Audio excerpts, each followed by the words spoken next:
Matamgi Manipuri Wari channel asibu tabiriba khwai pumnamakpu taram nokjari. Ngasi mu laubirasi Aronba Khonjel tarasuba tangkal. Lemba Nancybu thadoklaroi matagum mathanungda Nancybu chetna konsinjai. Nancy di lembagi mataw aduda pungakakre. Sir, kaino aibo? Lemba Nancy na haibaga tade. Nang thibada ai kayam wai khangbra? Sir, kaino tawbiribasibo? Wangangano, ngasidi ai nangonda wahang kara hange. Nancy tumina leptuna lay. Nanga James ka kari mari lainage? Mana nangidamakta asuk yamna waribase? Sir, aiga maga karisu thoidokpa mari amta leizade. Supnatagi mabung amaga machal amagi mari natana. Adudi nangna yumado thadoktuna chatlibase karigino? Sir, wari yamna sangi. Kona matang chaba amada lirage. Ai chatlage thengi. Nancy chatkiye tawi. Lembana. Nancy su chap lepi. Nangi phone number piramo. Nancy pidi piningdabani adubu piramba taki. Phone number adu piramlaga Nancy su chatkre. Lemba no fit tawduna lehawi. Priyo, aina koi thithiraga nangdi sida kaidoriba? Lembana amuk. Bye, ngasidi aigi yamna harauba numini. Nang aigondagi kari pamge hayo? Priyo so amuk khumlai. Kainone nangbo laigo ongnarabo? Lembana. Hoi, oknare. Adusu lai mayamdagi ihen hena bhajabi laiduni. Lao yare, akhoi babungoi ngaiduna lehorabani. Priyona Nancy hoigi timsu chak charaga hallo haibadagi makhoisu chak chaba yaubada taki. Lemba Nancy gi manakta changlaktuna fami. Nancy di lemba na magi manakta changlakpa aduda ikaiba faurami. Lemba, kaidoroge? Nancy su kumlai. Kaisu tawdiye sir? Hojikti sir kaudrabasu yare. Nancy lembada mamit lauthoktuna yenglai. Priyo, mayam loina surabo? Tu mayam sina aigi babani aduga nakalda leplibasina aigi babagi best friend pabung ibohal. Nancy amadi lemba ibohal palakpa aduda yengkhatlui. Ure ngasidi Nancy na matam kuinadagi ngairakpa mama mapa hatkiba misak ado. Nancy yamna sauna ibohal da yenglai. Lembasu mapa ibohal da yamna sauna yenglai. Nancy gi wakhalda miyam ase leramdrabadi ngasi nangbu aigi ikutpena hatlamgadabani ko. Nancy saubana masa adu thak thak nilami aduga hairei. Che, ai chak chaningdre. Isase kaya nungaitre. Gari manungda leramlage ko. Tanu. Hoi. Nancy na fuk haugatuna chatkiba aduda lembasu Nancy gi matungda inaraki. Nancy khumlakti magi chatfam thokpa adumak chatli. Lemba Nancy bu tanaduna Nancy gi khudang ado tap pharami. Kaidorage nangbo chaka chadrade?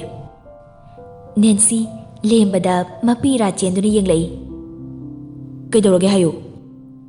Kaisu tawde sir, isa khara ngamdaba adugine. Lemba Nancy gi maraibakta makut aduna thengduna yengi. Lao, aiga doctor da chaluse. Sir, yarani ai kaisu tawrei. Gari manungda ngihak pothage. Madu yade. Anababu namsinduna thambaunade. Lao, ai gari da chatkrase. Nang sida sum leramuko. Ai makoi da hairamge.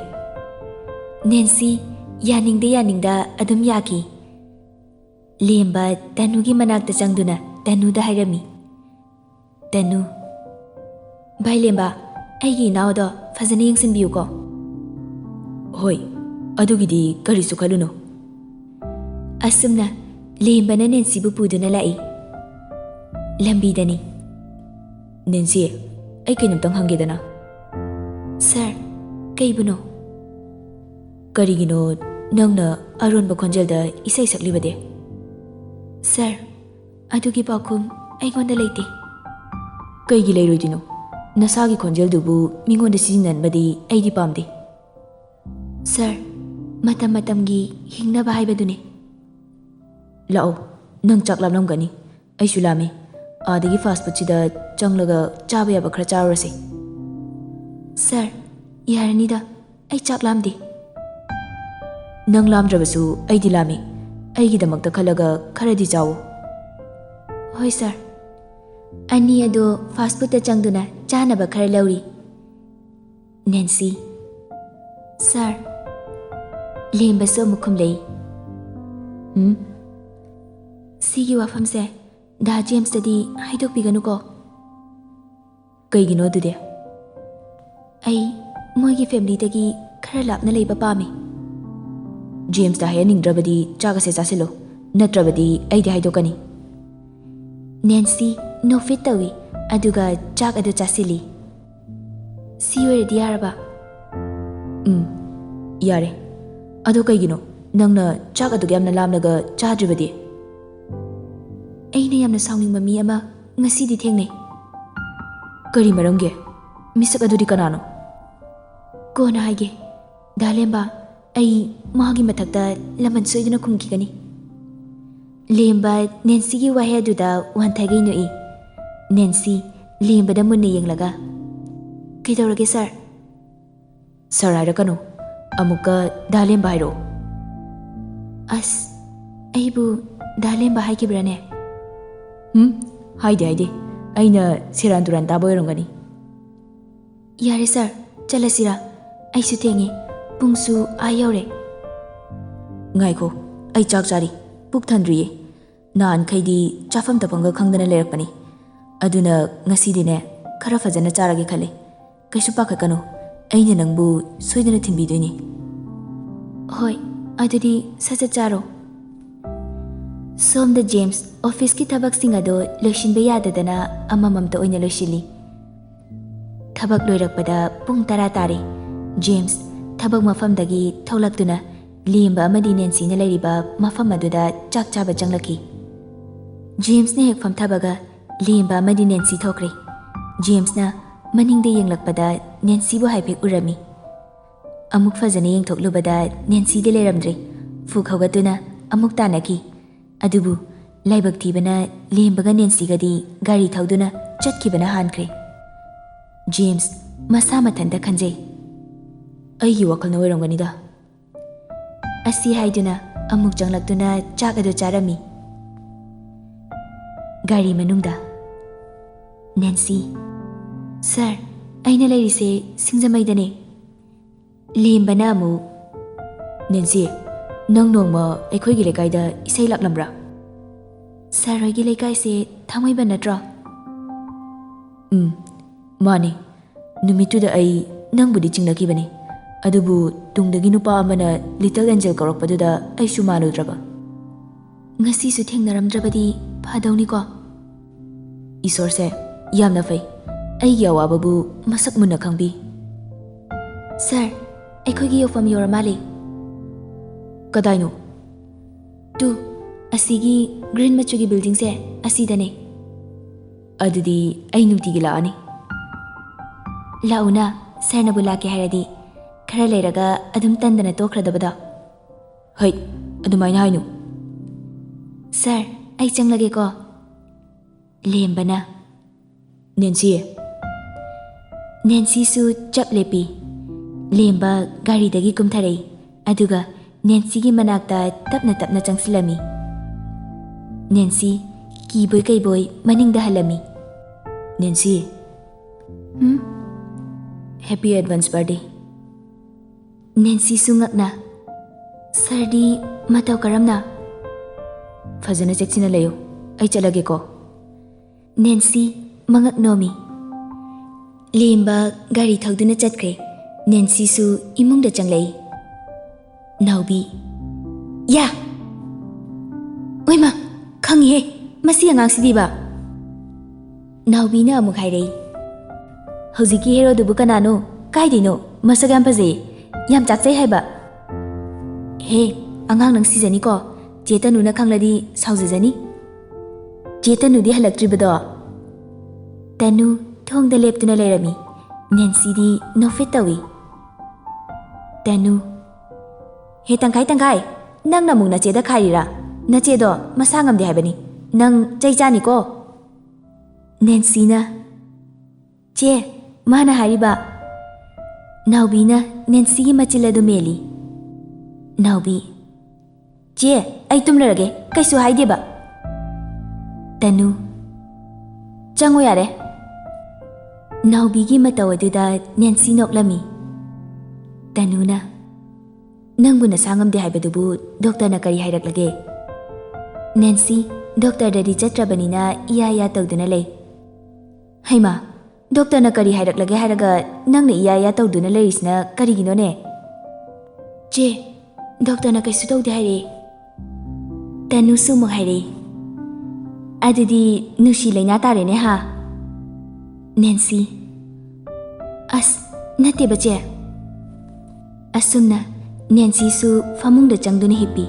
Wakal da karigumba khara ningsing lay. James. Nancy, sida law. Ay kaino mahaibiye. Nancy na. Da James, kay haiga haino. James na. Happy birthday to you. Se, cake si ko. Aduga aingonda ilo. Nancy, cake ado kaktuna James da ilami. James na amu. Ay amu ilaki ko. Nancy, wakal kana mapitarak paghangawde. Da James, nungayay panalayo ko. Ngasi, ay gi birthday gi pungfam yorok pasida. Isor gi mapamda, da James bu, tikta kaida na lay na ba, ay nanizariye. Somdasu James, pung baro chapchana, magi upudagi cake amalok thoraktuna, candle yungi, yusu khara ngawri, mapisu tapna chentharakli. Happy birthday to you, dear Nancy. Asi haraga, khudop phajaba malok thorei, khudop adu yengduna, James, thamoi sokna kapli. Nancy, ngasi nangi birthday numini. Nangbu, kadayda laybage? Hayo, nang aibu kemta nungsidrabo.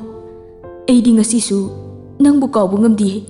Nangbu halakpa, kaurang na ngaidi. Aibu nafamda, kayam na lankrabage. Amuktang di halako ba? Ay, nang napamba, apaba mido. Oire, amuktang di yinglam ko ba? James, cake ado mathanta kaktuna, Nancy gi photo aduda amuk thami. Aduga, mana amuk silawduna chay. Wara mali, thabaksu office da kara henjina tarakpana, sofa mathak aduda adum hipthakre. Mathangi numitni, Tanugi yumadu irang langlami, Nancy gi birthday oibana. Naubi. Che Nancy ya, hogalo kaino, pungse ayore, lao, chetanu na saroklani. Nancy, ahing thengna kaplaga tumbagi, mamit mana ipom na dana hogalay. Thong ado hek hangtokpaga, mi mayam ama leptuna layrami. Nancy, mayam adu ubada ingak ngaklami. Tanu. Happy birthday, my dear little angel. Nancy. Che, thank you. Chalo, sachalo shiluro. Ngasi di hotel achawba amada celebrate tawduni. Chalo. Nancy, no fit tawramlaga loishinba changkre. Naubi, kay dress selo haino. Naubi na. Khangdiye, ichege apambada adum selo. Nancy na amu. Adudi sigi pink machu se phajabra yengo. Perfect tare. Nancy, loishinba loiraga thoglei. Suresh. Yam phajai ko, aikhoigi little angel se. Thank you. Tanu na amu. Adudi mayam chalasira. Nancy su kumlei. Hoi che, chalase. Asumna, mayam ado lang dana laklami. Hotel yoraba matungda Nancy lemba da call tawi. Lemba. Hello, birthday girl. Hello, Sir Lemba. Classic ta lao. Akoi party tawge tawriye. Hoi, lake. Adudi thamlagi ko sir. Hoi, leiramo. Ai mafam aduda soidana lakani. Phone adisu thamkhre. Nancy, Tanuda washroom changluge hairamlaga thoklei. Kanagumba amana magi matungda inarei haiba ma khangi. Adubu yengthokludi. Nancy na hek changi tawbaga Nancy gi machin menduna marum amada pusinkre. Thado! Thado! Asi haiduna lauraga onthoklaga yenglubada nupa ado James oramba aduda Nancy mamit adu ngaktuna yengi. James su Nancy da nushina yengduna lei. Da James, mafam asida kamdauna. Nang neifamdagi kayam kuina lotkani. Ngasidi ainu huranba fare. Aibu matau karamna sida lei khanglibano. Aina dukandagi pot leiruraga tholakpada nang uraki. Aduga ngasidi huranba faruraga haiduna laklabani. Ai huranba nate. Mane, nang huranbani. Nangna lona chatkredudi. Aibu huranbani matau karamna haiduino. Ai chithi thanambani. Adu oirabasu. Ado lao. Nangi birthday party haudringaida swai anapa amada kainoma charuse. Da James, yarani sida horen pulap adum charase. James, masidi yararoi khanduna Nancy gi khudang adu chinglaga puthokre. Da James, thado, mina uraga fazadiye. Thadoi, moi kari orige. Da James, seba, ai laklageba. Adu fauda James, Nancy gi makhuda do thadokte. Nancy bu magi gari mamangda famalaga amuk pukre. Nancy amadi James na hek chatkibaga lembasu classic hotel de yoraklami. Lemba nungaiba samaga loinana manungda changlaki. Hi Tanu. Tanu su. Oh, Sir Lemba, you are most welcome. Thank you. Lemba no fit tauna. Ado Nancy di. Tanu su amukum lei. Washroom da changki bane. Oh. Si payo. Thanks. Somdana. James. Kidoroge, tumina lairide. Nancy. Kaisi taude. Kaigino. Nang naibu thadokduna chatkriba. Madugi pakhum aingonda leite da James. James na amu. Fare adudi chanabase khara chasilo. Da James su charodana. Chadoini. Ado Nancy. James makhada kunthaduna Nancy gi damakta leirakpa khudop adu lakthoktuna phongdoklami. Will you marry me? Nancy James ki mataw aduda ngaklami. Da James, kaino mi me amamangsida hogalo. James makhada famduna adumak lei. Da James, kaino tawridubo hogalo wari sanase. Kai wari no? Da James, ai su khange. Da James na aibu nusi haiba. Adubu masi oithokpa yaroi. Da James di aina ibung amagumna khale. Adugi mathaktasu Da James ki mamana aibu yum adudasu lehaningde. Da James ki wakalda aranba oigani. Aibu nachalmakni khanbiyo. James yamna sauna laurei. Adudi nangna nahal makai mirot oiriba karigino. Nangna aibu nabung amagumna khalamnabadi nang mirot karisu oiroi. Nancy su onthoktuna kapi. Nancy, please don't break my heart. Ai nangbu thamoi sengna nungsiye. Da James na aibu nungsibirabasu ai yum aduda changbadi khakkamloye. Please, ai thengle mayamna aibu soidana ngainaramlaniye. Adudi ai nangdi damakta kaidau haibano? Ai madugi paukhum leite. Adudi nangna hojik pamlibase karino? Hayo, nangna apamado ai tauge. Nancy karisu haide masu James pu khandabadi nate. Somda ibechada Nancy amadi James unabagi photo clip mayam ama tharaklami. Ibecha, hima, sidi kanano? Sibu aigi janatrane. Amasina kana? Mani, Nancy ni. Maha taungam bise amu aigi jagu unaraba. Khangni nama. Lemba. Nancy di hauji phaba lakdena. Tanuna amu. Hoine, hanadi kuire. Chalo mu te yenglucho. Naubi, mayam na ngaiduna leire hayo. Naubi, Nancy bu yengba tholai. James. Horel numidang pung tareta BT Park ta thengnasi. Nancy na. Kaigino.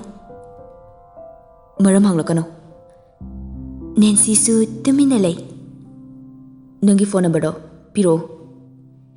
Nancy dagi phone ado muli aduga magi number ado metlaga call toksili.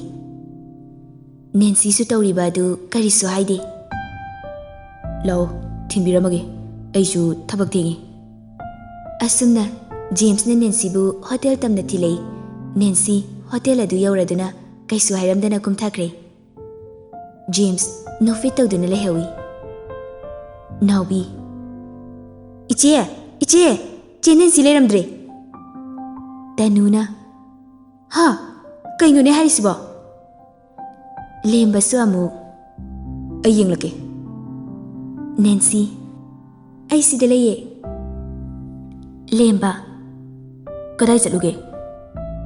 Mi ama unarubane, imana bane. Tanuna amuk hairei. Adubu nangbu aikoi da hairam laga chatpa yadro. Che, yam urgent oraba adugine che saunu ko. Lemba na. Lao thengi. Sa lemba yorokpa kyam kuirage. Kuireda aidi yorokpa nangna leramdabagi wani. Nancy na amuk hairei. Mayam saubiba yade ko. Asumna party haurami. College tani Lily mathanta mangduna family. Che, ngasi nangi birthday ro. Nancy. Mane aigi birthday ne. Adugi ro babana nga thongi se. Mane. Lily machi bu ningsingduna kapli. Ningthem. Kaidoroge. Lily sukum lei.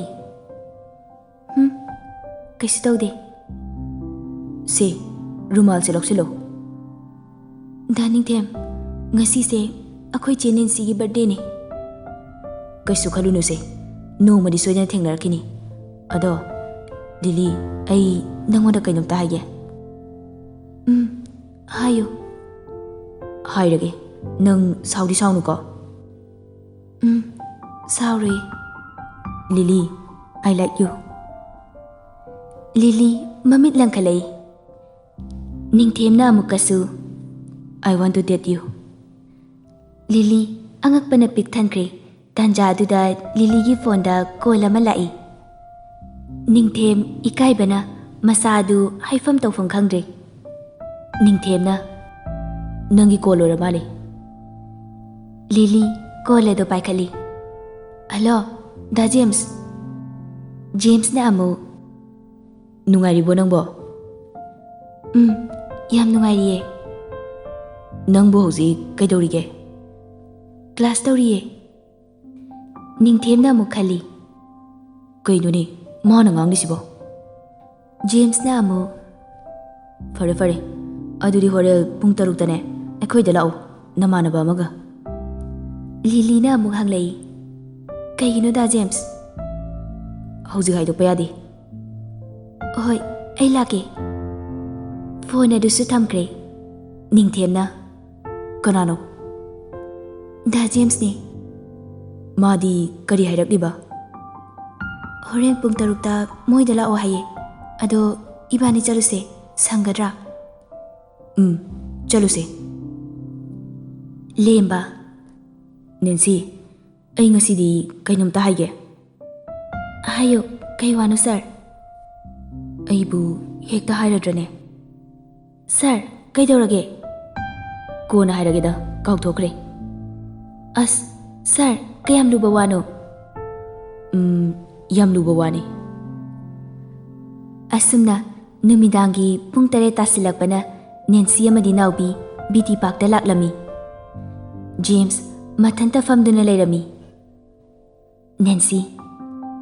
Da James, ithantaro kana lake? James na amuk khumlei. Aikhoi ahum lai. Makhoi di kadai. James na. Ningthem. Lily. Animak janglei. Lily di mache bu ubada kaplami. Aya, sidi Lily ne. James. Mabu masak khanglibra ne. Nancy na. Khange. Noma college ta thengnari dudi. Aduna taba taidi. Ate haidi. Nangi nanau pidugi maming kari kauge. Lily. Lily hairaga Lily da munni yenglai. Lily di kaptuna lay. Nancy. Da James. Hayo. Mahaga si kanano. Nancy mapi taba haurai. Lily na amu. Che, ay bu khangdrabro. Ay nangi nanau nupi Lily ne. Nancy, Lily na. Che haina thamoi sokna kaurakpa aduda leimai da kunthai. Che, kaidorage che? Nancy. Nangbu, aigi inau nupi niko. Iche gi bema, iche ne inau bu masak khangludre. Asi hairaga manau nupi bu konsinduna punna kapminari. James amadi Ningthem machin manau thengnaba aduda haraujarami. Lily. Che boina khangludre. Nanau bu ngakpiyu ko. Nancy su amu. Angaubi, che su nangbu masak khangdridudi kapkanu se. Yengo, ay ngarang yumda chaglui. Ha, yumda. Yumado ihang-hangduna lehawi. Kanamta su leiramdi. Pochai singsu mafam amata kaidana leirami. Lily. Che, aisu yumda yamna chatninge. Nancy na amuk hairai. Hausikti ichilena mafam aduda chatpa yadri. Mihat bado aduwaigi anakpada yamna toina lakpa male. Mana aikoi khangkrabadi ichilenaugi punsidi kari oigani. Aduna ai mihat bado laman khumdribokti mafam aduda chatloi. Lily khara saurapna. Aisu aigi mai pahatpa misakado ikut pena laman khumba pame. Nancy magi begtagi karino malauthorei aduga manau nupida ulli. Yengatu nahane aini yumda changlubada purakpane ningsinglibra. Lily laidi anidu uraga hena kapki. Ningsinglai. Mani. Icha thoibi lao sida babana nakhoi anigi kainoma leire yengu lao. Lily. Che, babana kaure lao. Nancy. Hoi, chalo. Manina. Tu, yengu, phajabra. Nancy. Aya, baba, sidi yamna phajaye. Lily su amu. Aigi su phajai. Nancy. Lily, kaidorage? Che, matam adu nushibani ko. Se, nangi laidi se, cheksinna thamuko. Ima babani khana thamuko. Mangan bayade. Chalo, ngasi gidi thengi. Cheche su amuk chalo kige. Lily na amuk hairai. Che, aigi nakta punna lairurase. Lily, madu nungai bahaunade. Nangbu makoina machada machamakni khanjaduna nushibaduda amuba kali ai tesiningde. Che, kaisu hairuye. Lily, chiche su nungai na lairiye. Marakta inaugi manakta laktune chiche na. Chalo. Che. Nancy, Lily da amuk yenglai. Lily su peri. Happy birthday chiche. Nancy kaptuna chansili aduga manau nupida nungsina konbi. Ichigi bema laibak thibi nang ichi bu waroganu ko. Ichi na laibak thibi hoirubana inau bu konsin bangamdre. Nang bu yokpirakliba ima babado matam chuppada apopi ima da kitadana minung chut kadabani ko. Chinda pawdan aduna khatnabasu yade. Makoy animak nangi namita uba ishor magni khangadabani ko. Oi che, nanauna ichigi atang iktok charuye. Nancy. Ningthem, ꯑꯩꯒꯤ ꯏꯅꯥꯎꯕꯨ ꯐꯖꯅ ꯁꯦꯟꯅꯕꯤꯌꯨꯀꯣ. ꯅꯤꯡꯊꯦꯝꯁꯨ ꯍꯣꯏ ꯏꯆꯦ. ꯆꯠꯂꯣꯀꯣ, ꯅꯀꯣꯛꯐꯥꯎ ꯆꯤꯛꯇꯕ ꯑꯣꯏꯌꯨꯀꯣ. ꯅꯦꯟꯁꯤꯅ ꯂꯤꯂꯤꯕꯨ ꯃꯀꯣꯛꯇ ꯃꯅꯝ 3ꯂꯛ ꯅꯝꯕꯤꯔꯦ, ꯑꯗꯨꯒ ꯃꯈꯨꯠꯇ ꯑꯃꯨꯛ 3ꯂꯛ ꯆꯤꯛꯄꯤꯔꯝꯃꯤ. ꯂꯤꯂꯤ: ꯆꯦ, ꯆꯠꯂꯨꯈꯤꯒꯦꯀꯣ. ꯅꯦꯟꯁꯤ: ꯂꯤꯂꯤꯒ ꯅꯤꯡꯊꯦꯝꯒ ꯆꯠꯈ꯭ꯔꯦ. ꯅꯦꯟꯁꯤ: ꯗꯥ ꯖꯦꯝꯁ, ꯊꯦꯡꯛꯁ. ꯑꯩꯕꯨ ꯑꯩꯒꯤ ꯏꯅꯥꯎꯒ ꯑꯃꯨꯛꯀ ꯍꯟꯅ ꯊꯦꯡꯅꯍꯟꯕꯤꯕꯒꯤꯗꯃꯛꯇ. ꯅꯦꯟꯁꯤꯅ ꯑꯃꯨꯛꯀꯁꯨ ꯃꯈꯥ ꯇꯥꯔꯛꯏ. ꯗꯥ ꯖꯦꯝꯁ, ꯆꯠꯂꯁꯤꯔꯥ? ꯆꯠꯂꯁꯤ. ꯑꯁꯨꯝꯅ ꯅꯦꯟꯁꯤ, ꯅꯥꯎꯕꯤ, ꯖꯦꯝꯁ ꯃꯈꯣꯏ 3ꯁꯨ ꯍꯜꯂꯛꯂꯝꯃꯤ. ꯗꯥ ꯖꯦꯝꯁ, ꯂꯩꯍꯧꯔꯒꯦꯀꯣ. ꯆꯦꯛꯁꯤꯟꯅ ꯂꯩꯌꯨꯀꯣ. ꯗꯥ ꯖꯦꯝꯁꯁꯨ ꯐꯖꯅ ꯆꯠꯂꯨꯀꯣ. ꯅꯦꯟꯁꯤ ꯃꯅꯨꯡꯗ ꯆꯪꯈ꯭ꯔꯦ. ꯖꯦꯝꯁꯁꯨ ꯃꯌꯨꯝꯗ ꯆꯠꯈ꯭ꯔꯦ. ꯇꯅꯨ: ꯏꯅꯥꯎꯗꯤ ꯑꯩꯈꯣꯏꯒ ꯂꯣꯏꯅ ꯀꯥꯎꯈ꯭ꯔ ꯃꯥꯜꯂꯦꯅꯦ. ꯁꯛ ꯐꯖꯕꯅꯤꯅ ꯀꯥꯏꯗ ꯆꯠꯂꯨꯏ? ꯅꯦꯟꯁꯤ: ꯆꯦ, ꯉꯁꯤꯗꯤ ꯑꯩ ꯌꯥꯝꯅ ꯍꯔꯥꯎꯏ. ꯅꯨꯡꯉꯥꯏꯕ ꯄꯥꯎꯗꯣ ꯑꯩꯉꯣꯟꯗꯁꯨ ꯂꯤꯌꯨꯗꯅ. ꯆꯦ. ꯑꯗꯨꯗꯤ ꯍꯥꯏꯔꯣꯗꯅ. ꯉꯁꯤꯗꯤ ꯑꯩꯒꯤ ꯃꯥꯡꯈ꯭ꯔꯕ ꯏꯅꯥꯎ ꯑꯗꯣ ꯑꯃꯨꯛ ꯐꯪꯂꯦ. ꯉꯁꯤ ꯑꯩꯒꯤ ꯕꯔꯊꯗꯦ ꯅꯨꯃꯤꯠ ꯑꯁꯤꯗ ꯑꯩ ꯌꯥꯝꯅ ꯍꯔꯥꯎꯏ. ꯍꯥ, ꯑꯁꯦꯡꯕꯔꯣ? ꯇꯨ ꯌꯦꯡꯉꯣ. ꯇꯅꯨꯁꯨ ꯑꯃꯨꯛ ꯍꯥꯏꯔꯛꯏ. ꯁꯤ ꯏꯁ ꯔꯤꯌꯦꯂꯤ ꯀ꯭ꯌꯨꯠ. ꯅꯦꯟꯁꯤ: ꯆꯦ, ꯃꯣꯏ ꯑꯇꯩꯗꯤ? ꯃꯅꯨꯡꯗ ꯂꯥꯡꯉꯝꯒꯅꯤꯌꯦ. ꯁꯣꯝꯗ ꯖꯦꯝꯁꯁꯨ ꯃꯌꯨꯝ ꯌꯧꯔꯦ. ꯏꯕꯦꯆꯥ ꯃꯥꯡꯒꯣꯜꯗ ꯐꯝꯗꯨꯅ ꯂꯩꯔꯝꯃꯤ. ꯏꯃꯥ, ꯀꯩꯗꯧꯔꯦ? ꯏꯕꯦꯆꯥꯅ: ꯅꯪ ꯀꯗꯥꯏ ꯆꯠꯂꯨꯏ? ꯏꯃꯥ, ꯑꯩ ꯊꯕꯛ ꯍꯜꯂꯛꯇ ꯉꯥꯏꯔꯤꯌꯦ. ꯏꯆꯥꯒꯤ ꯊꯕꯛ ꯈꯨꯆꯤꯟꯁꯤꯗꯤ ꯐꯖꯅ ꯆꯤꯟꯕꯤꯅꯤꯅꯦ, ꯅꯠꯇ꯭ꯔꯣ? Mom, please come to the point. ꯏꯕꯦꯆꯥꯅ: ꯁꯤ ꯀꯩꯅꯣ, ꯌꯦꯡꯉꯨ ꯇꯨ. ꯖꯦꯝꯁ ꯐꯣꯇꯣ ꯑꯗꯨꯗ ꯃꯨꯟꯅ ꯌꯦꯡꯗꯨꯅ ꯂꯩ. ꯈꯨꯝꯃꯣ, ꯅꯆꯤꯟꯗꯣ. ꯁꯤꯕꯨ ꯀꯔꯤ ꯂꯤꯆꯠꯅꯣ ꯍꯥ? ꯍꯥꯏꯌꯨ, ꯑꯩꯅ ꯍꯩꯅꯗꯦ ꯍꯥꯏꯕ ꯅꯨꯄꯤ ꯑꯁꯦ ꯅꯪꯅ ꯑꯁꯨꯛ ꯌꯥꯝꯅ ꯄꯥꯝꯃꯤꯁꯦ ꯀꯔꯤꯒꯤꯅꯣ? ꯏꯃꯥ, ꯃꯗꯨ ꯏꯃꯥꯗ ꯀꯅꯥꯅ ꯊꯥꯔꯛꯏ? ꯁꯦꯡꯅ ꯍꯥꯏꯌꯨ. ꯊꯥꯔꯛꯄ ꯊꯥꯔꯛꯇꯕ ꯆꯨꯝꯂꯕ ꯅꯠꯇ꯭ꯔꯣ? ꯍꯣꯏ, ꯆꯨꯝꯃꯤ. ꯑꯗꯣ ꯀꯩꯗꯧꯔꯒꯦ ꯏꯃꯥ? ꯑꯩꯅ ꯅꯦꯟꯁꯤ ꯎꯅꯔꯨꯔꯒ ꯏꯃꯥꯅ ꯑꯗꯨꯛ ꯌꯥꯝꯅ ꯁꯥꯎꯔꯤꯕꯗꯣ ꯀꯔꯤꯒꯤꯅꯣ? ꯅꯦꯟꯁꯤꯅ ꯏꯃꯥꯗ ꯀꯔꯤ ꯑꯀꯥꯏꯕ ꯇꯧꯈ꯭ꯔꯕꯒꯦ? ꯍꯨꯔꯥꯟꯕꯤꯗꯣ ꯏꯃꯧ ꯑꯣꯏꯕ ꯄꯥꯝꯗꯦꯅꯦ. ꯂꯩꯀꯥꯏ ꯃꯤꯌꯥꯝꯅ ꯀꯔꯤ ꯍꯥꯏꯅꯈꯤꯅꯤ? ꯏꯃꯥ, ꯂꯩꯀꯥꯏ ꯃꯌꯥꯝꯒꯤ ꯃꯤꯋꯥ ꯀꯤꯔꯤꯉꯩꯗ ꯅꯆꯥꯒꯤ ꯑꯄꯥꯝꯕꯗꯤ ꯀꯔꯤꯅꯣ ꯈꯪꯕꯤꯗ꯭ꯔꯤ. ꯂꯩꯀꯥꯏꯅ ꯑꯩꯈꯣꯏꯒꯤ ꯅꯣꯡꯃꯇ ꯆꯥꯅ ꯊꯛꯅꯕ ꯍꯨꯟꯕꯤꯔꯛꯄ ꯅꯠꯇꯦ. ꯀꯥꯟꯅꯗꯦ. ꯂꯩꯀꯥꯏꯒꯤ ꯈꯜꯂꯨꯅꯨ. ꯅꯁꯥꯒꯤꯁꯨ ꯃꯥꯡ ꯍꯥꯟꯅ ꯋꯥꯏ ꯁꯤꯠꯁꯦ. ꯑꯁꯤ ꯍꯥꯏꯔꯝꯂꯒ ꯏꯃꯨꯡꯗ ꯆꯪꯈ꯭ꯔꯦ. ꯏꯕꯦꯆꯥ: ꯑꯩꯗꯤꯅꯦ, ꯅꯪꯒꯨꯝꯕ ꯏꯆꯥ ꯑꯃ ꯐꯪꯗꯣꯏ ꯁꯔꯨꯛꯄꯨꯗꯤꯅꯦ, ꯏꯃꯤꯠꯁꯤꯗ ꯏꯆꯥ ꯎꯔꯝꯗꯕꯅ ꯍꯦꯟꯅ ꯐꯩ. ꯁꯣꯝꯗꯁꯨ ꯔꯣꯃꯥ: ꯅꯪꯕꯨ ꯀꯗꯥꯏꯗ ꯆꯠꯂꯨꯔꯒꯦ? ꯅꯈꯣꯏ ꯄꯥꯕꯨꯡꯅ ꯍꯪꯂꯝꯕꯅꯤꯅꯦ. ꯂꯤꯂꯤ: ꯃꯃꯥ, ꯑꯩ ꯉꯁꯤꯗꯤ ꯌꯥꯝꯅ ꯍꯔꯥꯎꯏ. ꯍꯩꯃꯥ, ꯀꯩꯗꯧꯔꯒꯦ ꯅꯪꯕꯣ? ꯇꯨ ꯌꯦꯡꯉꯣ, ꯁꯤ ꯀꯩ ꯃꯥꯟꯒꯦ? ꯁꯤꯗꯤ ꯂꯥꯏꯙꯤꯅꯤꯅꯦ. ꯃꯃꯥ, ꯉꯁꯤꯗꯤ ꯃꯇꯝ ꯀꯨꯏꯅꯗꯒꯤ ꯉꯥꯏꯔꯛꯄ ꯑꯩꯒꯤ ꯏꯆꯦꯗꯣ ꯐꯪꯂꯦ. ꯑꯩ ꯌꯥꯝꯅ ꯍꯔꯥꯎꯏ. ꯔꯣꯃꯥꯗꯤ ꯃꯆꯥꯒꯤ ꯋꯥꯍꯩ ꯑꯗꯨ ꯀꯌꯥ ꯍꯔꯥꯎꯔꯨꯗꯦ.